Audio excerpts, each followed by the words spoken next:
नमस्कार, उत्तराखंड की खबरों में आपका स्वागत है। मैं हूं आपके साथ सुरभि राजपूत। बुलेटिन की शुरुआत कर रहे हैं बड़ी खबर के साथ रुड़की से। इस बीच एक बड़ी खबर, पुलिस ने नशे के खिलाफ बड़ी कार्रवाई की है। संयुक्त टीम ने ये औचक छापेमारी की, साथ ही प्रतिबंधित दवाओं के साथ एक युवक को भी गिरफ्तार किया गया। बड़ी जानकारी रुड़की से इस वक्त की आपकी टीवी स्क्रीन पर, जहां थाना पिरान कलियर में मुकदमा दर्ज कराया गया है। साथ ही देहरादून विजिलेंस टीम और औषधि की संयुक्त टीम के द्वारा ये कार्रवाई की गई है। बड़ी जानकारी रुड़की से, पुलिस ने नशे के खिलाफ अभियान छेड़ दिया है, जहां संयुक्त टीम के द्वारा औचक छापेमारी की गई है। साथ ही प्रतिबंधित दवाओं के साथ एक युवक को भी पुलिस ने गिरफ्तार किया। थाना पिरान में ये कार्रवाई हुई, जहां संयुक्त टीम ने छापेमार कार्रवाई की है। आपको बता दें कि पुलिस ने नशे के खिलाफ लगातार अभियान चलाया हुआ है और इसी कड़ी में ये औचक छापेमारी की गई। प्रतिबंधित दवाइयों के साथ एक आरोपी को भी पुलिस ने गिरफ्तार करने में कामयाबी हासिल की है। साथ ही साथ आपको बता दें कि इस दौरान नशे के खिलाफ ये बड़ी कार्रवाई, संयुक्त टीम ने औचक छापेमारी की है। प्रतिबंधित दवाइयों के साथ एक युवक गिरफ्तार। थाना पिरान कलियर में मुकदमा भी दर्ज किया गया। देहरादून विजिलेंस टीम और औषधि की टीम ने ये कार्रवाई की। हम आपको ये तस्वीरें दिखा रहे हैं, आपकी टीवी स्क्रीन पर तस्वीरें। एक आरोपी को गिरफ्तार किया गया, आरोपी पुलिस की गिरफ्त में आ चुका है। साथ ही आरोपी के पास से प्रतिबंधित काफी सारी दवाइयां, भारी मात्रा में प्रतिबंधित दवाइयां भी बरामद की गई हैं और एक आरोपी को भी पुलिस ने इस दौरान गिरफ्तार किया है।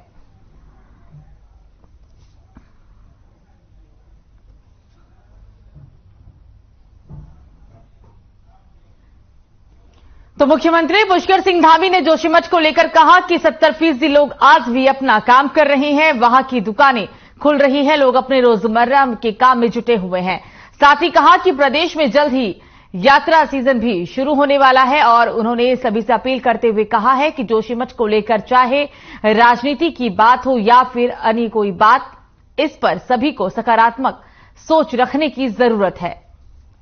तो जोशीमठ को लेकर सीएम के द्वारा ये बड़ा बयान दिया गया है। जिस तरह से लगातार जोशीमठ में हालात खराब हुए हैं और इसको लेकर कहा यह जा रहा है कि जोशीमठ में लोग 70% तक अपने काम कर रहे हैं। रोजमर्रा के कामों को लोगों के द्वारा किया जा रहा है। हालांकि इस दौरान लोगों से सीएम ने अपील की है कि वो सकारात्मक सोच बनाए रखें और ये क्योंकि कठिन समय है, लोगों को हिम्मत से काम करना होगा और सकारात्मक सोच के साथ ही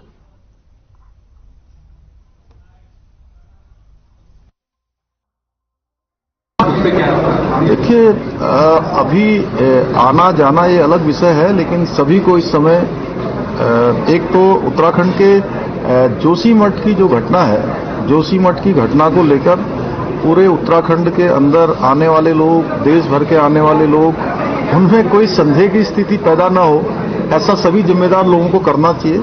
कि जोशीमठ में मैं बार बार कह रहा हूं कि 70% जो वहां का आम जनजीवन है वो सामान्य है। वहां की सब दुकानें खुली हुई हैं, सारे काम चल रहे हैं। चारधाम यात्रा हमारी प्रारंभ होने वाली है, चारधाम यात्रा की तैयारियों में लगे हुए हैं और सभी जानते हैं कि चारधाम यात्रा, यात्रा सीजन और जो ये यात्रा काल आता है, उस यात्रा काल के कारण से हमारे उत्तराखंड को जहां लोगों का आतिथ्य करने का सौभाग्य प्राप्त होता है, वहीं आजीविका का भी एक बड़ा साधन है। इस नाते कहीं पर इतनी गड़बड़ नहीं है जितना उसको प्रदर्शित किया गया है। मैं सभी से कहना चाहता हूं कि ये जरूर ध्यान रखें कि राजनीति और अन्य चीजें करते समय कि कहीं उत्तराखंड के उन लोगों के साथ जिनका काम चलता है, जिनका अपना व्यापार चलता है या मैं कहूं कि आजीविका चलती है।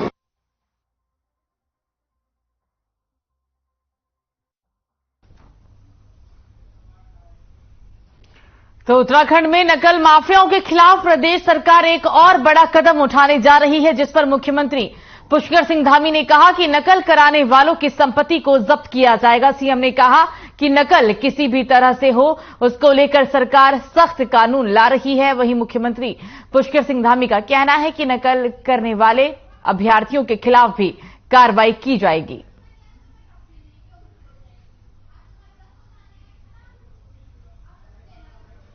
तो नकल कराने वालों की संपत्ति जब्त की जाएगी, ये सीएम के द्वारा कहा गया है, क्योंकि ये भी कहा गया है कि जो नकल करने वाले अभ्यर्थी हैं उनके ऊपर भी प्रशासन के द्वारा कार्रवाई की जाएगी। ऐसे लोगों के खिलाफ अब प्रशासन लगातार कानूनी कार्रवाई की बात कर रहा है और इसी कड़ी में आज सीएम पुष्कर सिंह धामी ने कहा है कि जो लोग नकल करवाते हैं, नकल कराने में मदद करते हैं, ऐसे लोगों के ऊपर सख्त कानूनी कार्रवाई की जाएगी।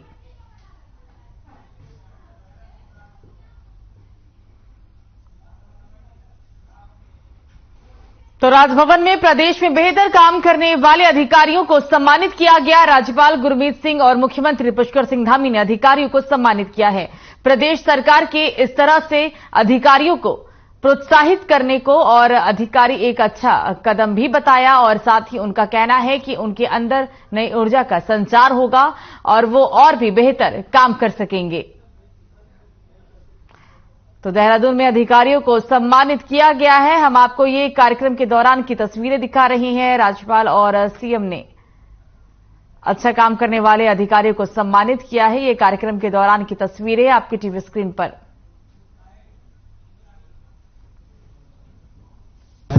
आपने पूछा क्या मैसेज है। मैसेज बिल्कुल सीधा है कि जो राष्ट्र निर्माण, राष्ट्रीय सेवा, राष्ट्रीय सुरक्षा में उत्कृष्ट कार्य करते हैं, उनको सब पूरा परिवार, पूरा समाज, पूरा राष्ट्र और पूरे प्रदेश ने मिलकर आज सम्मानित किया है।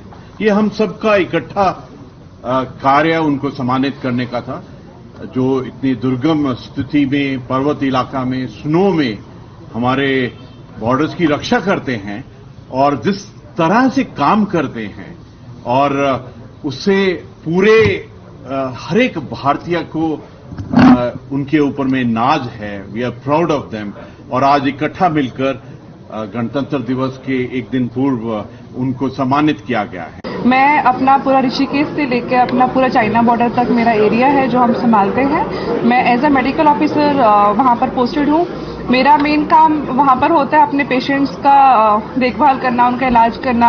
जो लोग हमारी सीमा पर हैं, जो अपना परिवार छोड़ के वहां रहते हैं, उनका देखभाल करना हमारा मेन पर्पस होता है। हमारा ही होता है कि बिल्कुल नील मोर्टेलिटी होना चाहिए, क्योंकि वो हम जवान ही हमारी मेन है। हम तो फिर भी सिर्फ उनके पीछे खड़े होते हैं।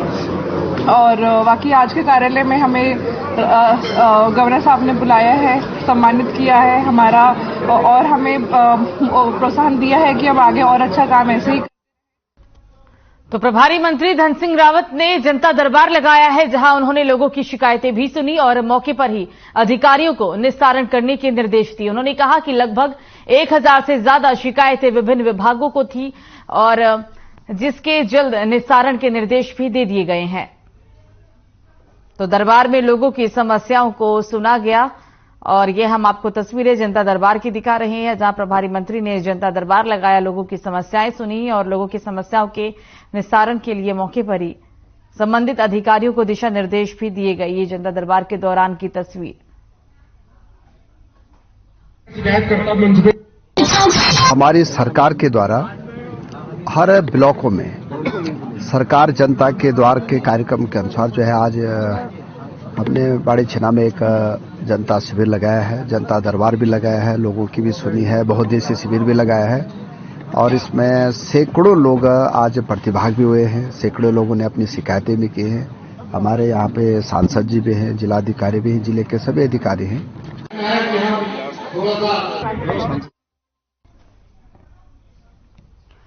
तो जोशीमठ आपदा के बाद अब बद्रीनाथ धाम के लिए जोशीमठ के समीप बन रहे हेलंग बाईपास का भविष्य लटकता हुआ नजर आ रहा है। आपदा प्रबंधन सचिव डॉक्टर रंजीत कुमार सिन्हा ने जानकारी देते हुए बताया कि हेलंग बाईपास के निर्माण के काम को लेकर आईआईटी रुड़की को जांच भी दी गई, जिसमें आईआईटी रुड़की के वैज्ञानिक जांच करके सरकार को बताएंगे कि हेलंग बाईपास के बनने से जोशीमठ को खतरा भी है या फिर नहीं।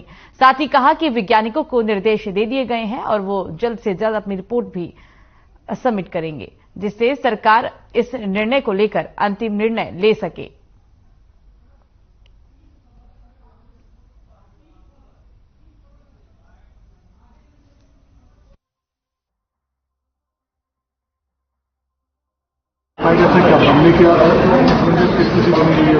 नहीं, बीआरओ के साथ हमारे विचार विमर्श हुई। बीआरओ के द्वारा बताया गया कि उनके द्वारा उनका जो पेरेंट डिपार्टमेंट है जिनके माध्यम से रोड बन रही है मॉर्थ के द्वारा विजिट की गई है और उन्होंने आईआईटी रुड़की की एक टीम भी बनाई है जो जाकर देखेगी।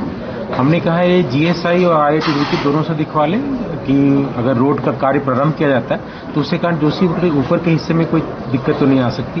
तो जैसे ही उनकी रिपोर्ट आएगी तो उसके बाद कार्य प्रारंभ करने के समय में विचार किया जाएगा। क्या सर कोई टाइम बाउंड दिया? देखिए, अब तकनीकी संस्था है, उनका एक जांच करने का तरीका है, टाइम बाउंड करना थोड़ी उनके लिए भी दिक्कत। तो गणतंत्र दिवस के मौके पर देहरादून में केंद्रीय संचार सूचना भारत सरकार की कार्यालय पर कार्यक्रम किया जाएगा, जिसमें आजादी अमृत महोत्सव, चित्र प्रदर्शनी और उत्तराखंड व कर्नाटका की झलकियां भी इसमें दर्शाई जाएगी, जिसमें उत्तराखंड के मुख्यमंत्री पुष्कर सिंह धामी मुख्य अतिथि होंगे। वहीं डॉक्टर संतोष आशीष निदेशक ने कहा है कि 26 जनवरी से 31 जनवरी तक विभाग की ओर से कई कार्यक्रम किए जाने हैं, जिसमें कि टोटल 8 स्टॉल भी लगने हैं और 15 विभाग इसमें शामिल होने वाले हैं। नमामि गंगे से लेकर खाद्य विभाग शामिल होंगे। उन्होंने कहा कि 31 जनवरी को महामहिम राज्यपाल कार्यक्रम के मुख्य अतिथि होंगे।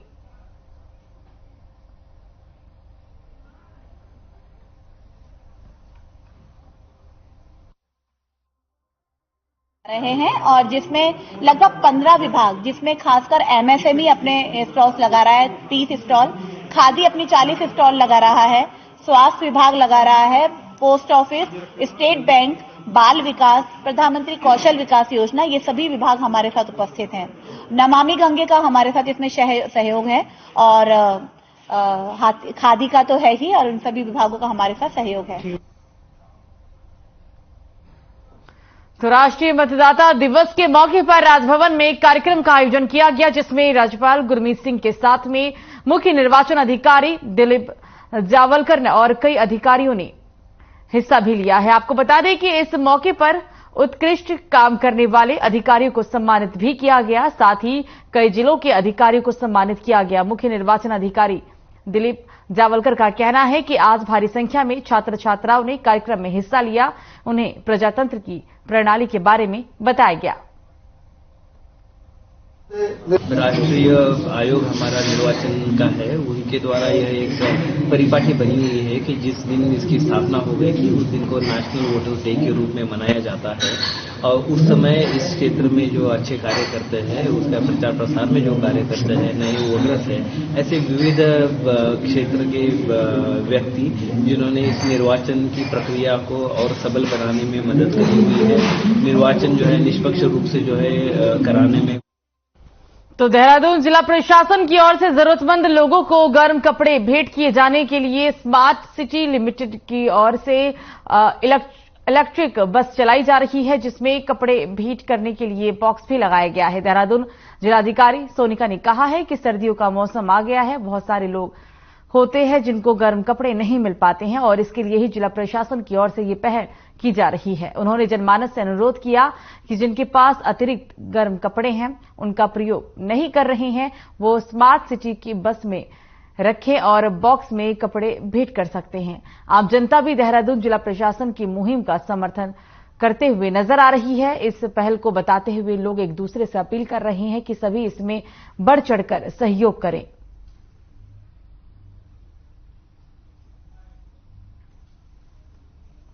काफ़ी अच्छा मूवमेंट है, क्योंकि इससे जो ज़रूरतमंद लोग हैं उनको एक तो कपड़ों की जो प्रॉब्लम होगी, इशू है, उसके रिगार्डिंग ये बहुत अच्छा मूवमेंट है, बहुत अच्छा स्टेप है।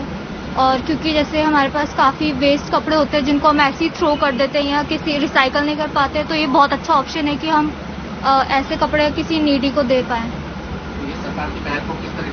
ये काफ़ी अच्छा मूवमेंट है, इसमें सबको आगे आके हिस्सा लेना चाहिए।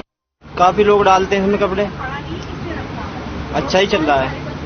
आप लोगों से और क्या अपील करना चाहेंगे कि लोगों से ये अपील है इसमें ज़्यादा से ज़्यादा कपड़े डालें, ये गरीबों के काम आएंगे। आपका नाम? अंकित कुमार। चीजें घर में पड़े हुए हम इधर डालने से इसमें डालेंगे, जिसको चाहिए वो ले सकता है। ये मुहिम कैसी है सरकार की जो अच्छी है। चीजें घर में पड़े हुए हम इधर डालने से इसमें डालेंगे, जिसको चाहिए वो ले सकता है। ये मुहिम कैसी है सरकार की जो अच्छी है। रैन बसेरे में ये पहले से क्योंकि शीतलहर आ रही थी तो जो नगर पालिका के हमारे नगर निगम के हमारे रैन बसेरे हैं, और जो जहाँ जहाँ नगर पालिका है वहाँ पे सब जगह हमने बेडिंग की व्यवस्था, कंबल की व्यवस्था और वहाँ पे टॉयलेट जो हैं उनको ठीक ठाक कर लिया जाए, इसके ऑलरेडी इंस्ट्रक्शंस थे और सभी जगह से हम अपडेट ले रहे हैं।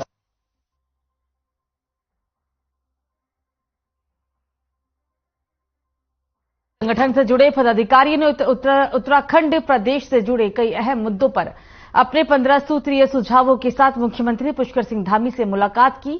बता दें कि सीएम से मुलाकात के बाद पूर्व विधायक संगठन ने प्रेस कॉन्फ्रेंस के जरिए तमाम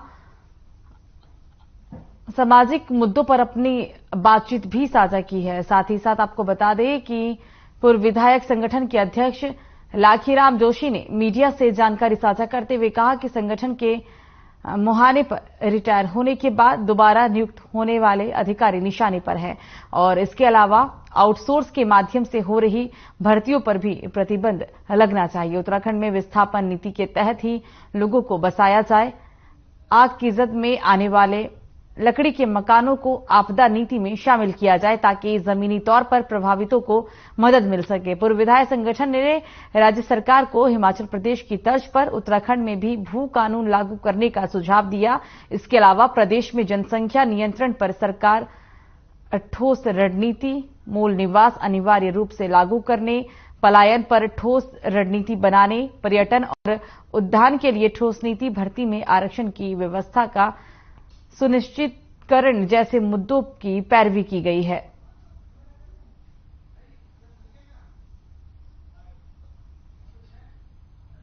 सुझाव मुख्य रूप से 15 सुझाव हमने संकलित किए हैं। जो सुझाव तो बहुत ज्यादा आए थे, लेकिन जो संकलित किया हमने 15 सुझाव संकलित किए हैं और उसमें मुख्य रूप से जो सुझाव थे वो ये था कि प्रदेश में जो आईएएस अधिकारियों की, रिटायर्ड अधिकारियों की जो पुनर्नियुक्ति की परंपरा है यहाँ प्रदेश में, वो पुनर्नियुक्ति की परंपरा जो है बंद होनी चाहिए। उसमें जो है कई अधिकारी ऐसे हैं कि वो रिटायरमेंट के बाद 15-15, 20-20 साल से अभी तक जो है पदों पर जमे हुए हैं, वो कभी रिटायर ही नहीं होने वाले, तो इसको बंद करना चाहिए। दूसरा ये कि जो नियुक्तियां होती हैं यहाँ, उसमें जो ठेका के माध्यम से जो आउटसोर्स के माध्यम से जो ठेका जो एजेंसियां है, वो जो है ठेके के रूप में वो जो नियुक्ति के आधार पर जो मानदेय मिलता है सरकार से, उसमें से आधा से ज्यादा धन जो वो स्वयं डका। एआईसीसी के पूर्व महामंत्री मोहन प्रकाश ने प्रेस वार्ता कर केंद्र सरकार पर निशाना साधा। उन्होंने कहा कि केंद्र की मोदी सरकार का लक्ष्य है कि गरीबों को लूटो और अपने पूंजीपति मित्रों को छूट दो। मोहन प्रकाश ने कहा कि केंद्र की मोदी सरकार ने देश पर 155 लाख करोड़ का कर्ज डालने का काम किया है। केंद्र सरकार पर हमला करते हुए मोहन प्रकाश ने यह भी कहा कि केंद्र सरकार देश के सार्वजनिक उपक्रमों को भी अपने मित्र कारोबारियों को बेचने का काम कर रही है।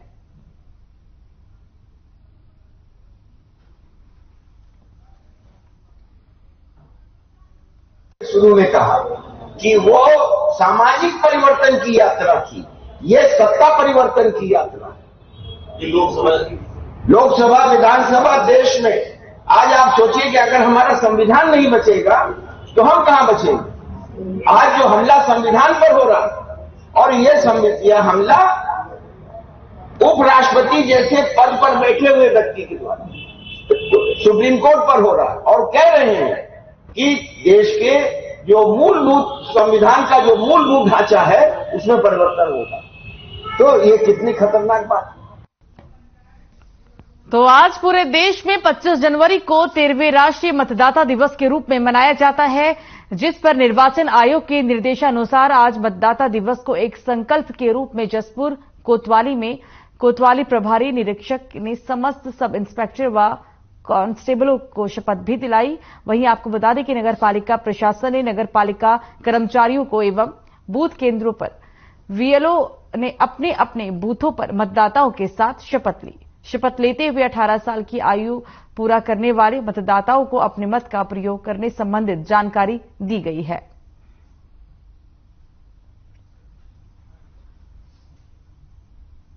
जनवरी में बैठे हैं सभी बीएलओ यहाँ पर 13वां राष्ट्रीय मतदाता दिवस मनाने के लिए। 18 साल के जो हमारे नए अभी मतदाता भावी मतदाता हुए हैं उनके पहचान पत्र बना रहे हैं हम सारे यहाँ पर और निष्पक्ष होकर मतदान के लिए सभी जनता को प्रेरित कर रहे हैं। आज 13वां राष्ट्रीय मतदाता दिवस है, जिसे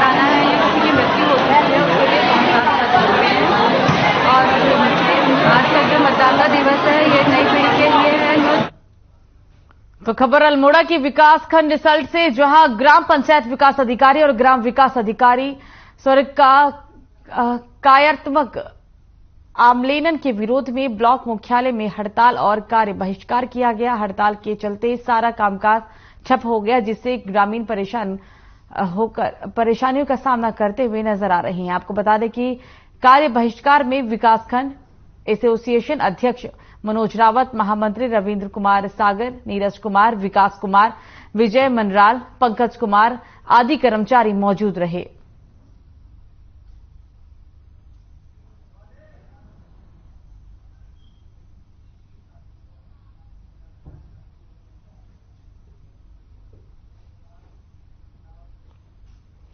तो उत्तराखंड साइबर क्राइम पुलिस और एसटीएफ के संयुक्त ऑपरेशन चलाकर लाखों की ठगी करने वाले आरोपी को गिरफ्तार किया है। इस दौरान पुलिस ने नाइजीरियन नागरिक को दिल्ली के मोहन गार्डन से गिरफ्तार किया। आपको बता दें कि दरअसल थाना ऋषिकेश में एक व्यक्ति की तहरीर पर 15 लाख की धोखाधड़ी का मुकदमा दर्ज किया गया था और इसी पर कार्रवाई करते हुए पुलिस ने आरोपी को गिरफ्तार किया। आरोपी के पास से पुलिस ने 10 मोबाइल और 3 सिम कार्ड के साथ 3 डेबिट कार्ड भी बरामद किए। वहीं एसएसपी एसटीएफ आयुष अग्रवाल ने बताया है कि गिरफ्तार अभियुक्त अलग अलग मोबाइल नंबर से लोगों को फोन किया करता था और खुद को कस्टम ऑफिसर बताकर गिफ्ट भेजने के लिए टैक्स जमा करने के नाम पर धोखाधड़ी करता था। फिलहाल एसटीएफ आरोपी से उसके अन्य साथियों की जानकारी के लिए पूछताछ कर रही है।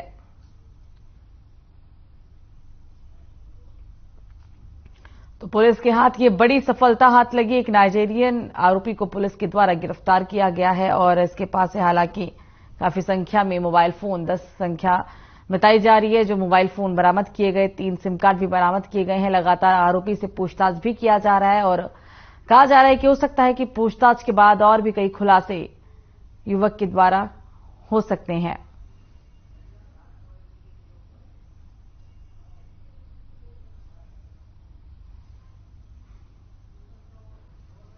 दो 2022 में कोतवाली ऋषिकेश में एक मुकदमा दर्ज कराया गया था, जिसमें वादी के साथ में लगभग 15 लाख रुपए की धोखाधड़ी ऑनलाइन पार्सल डिलीवरी के नाम पर हुई थी।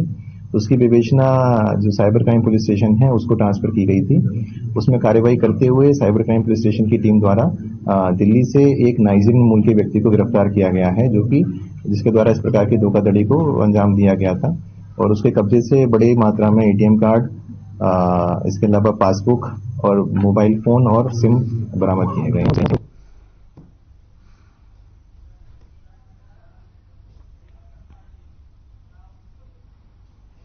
तो उत्तराखंड एसटीएफ को फर्जी सर्टिफिकेट बनाकर आधार कार्ड को अपडेट करने वाले गिरोह को पकड़ने में कामयाबी मिली है। ये गिरोह सीएससी सेंटर चलाने की आड़ में लोगों के फर्जी बर्थ सर्टिफिकेट बनाकर आधार कार्ड को अपडेट करने का काम किया करता था। आपको बता दें कि पुलिस ने इस गिरोह के 2 सदस्यों को गिरफ्तार किया, जिनके पास से बड़ी मात्रा में फर्जी दस्तावेज और 24 लोगों के आधार कार्ड भी बरामद किए गए। पिछले महीने ही एसटीएफ के द्वारा ऋषिकेश से फर्जी वोटर कार्ड और आधार कार्ड बनाने वाले सीएससी सेंटर का भंडाफोड़ किया गया था, जिसमें 68 आईडी भी बरामद हुई थी। एसएसपी एसटीएफ आयुष अग्रवाल ने बताया कि लंबे समय से देहरादून के सेलाकुई औद्योगिक क्षेत्र में फर्जी सर्टिफिकेट बनाने की शिकायत मिल रही थी, जिसके बाद और इसी आधार पर एसटीएफ ने सीएससी सेंटर पर छापेमारी की और इस गिरोह का पर्दाफाश किया।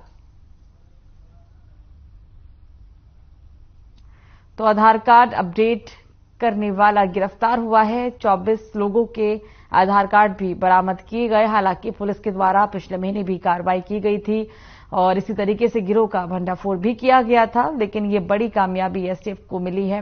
पुलिस के द्वारा 2 आरोपियों को गिरफ्तार कर लिया गया है, जिनके पास से फर्जी आधार कार्ड भी बरामद किए गए हैं। कुछ लोगों के फर्जी आधार कार्ड बरामद किए गए हैं। 24 आधार कार्ड की संख्या बताई जा रही है और जो फर्जी तरीके से इन्हें अपडेट किया करता था, बर्थ सर्टिफिकेट बनाकर सभी आधार कार्डों को फर्जी तरीके से अपडेट किया करता था। लगातार पुलिस को सूचना भी मिल रही थी। पिछले महीने ही पुलिस ने कार्रवाई भी की थी इसी तरीके के एक गिरोह के ऊपर और अब पुलिस के द्वारा ये दूसरी कार्रवाई की गई, जहां 2 आरोपियों को पुलिस ने गिरफ्तार किया है।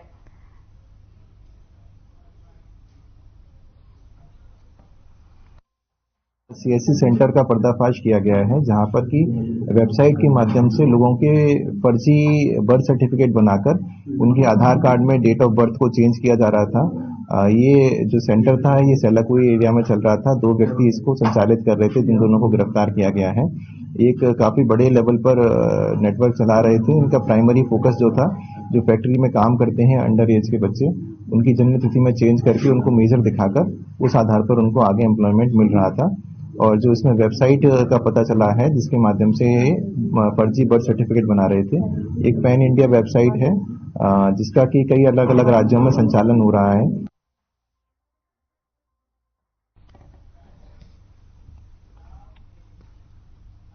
तो फिलहाल खबरों में मुझे दीजिए इजाजत। नमस्कार।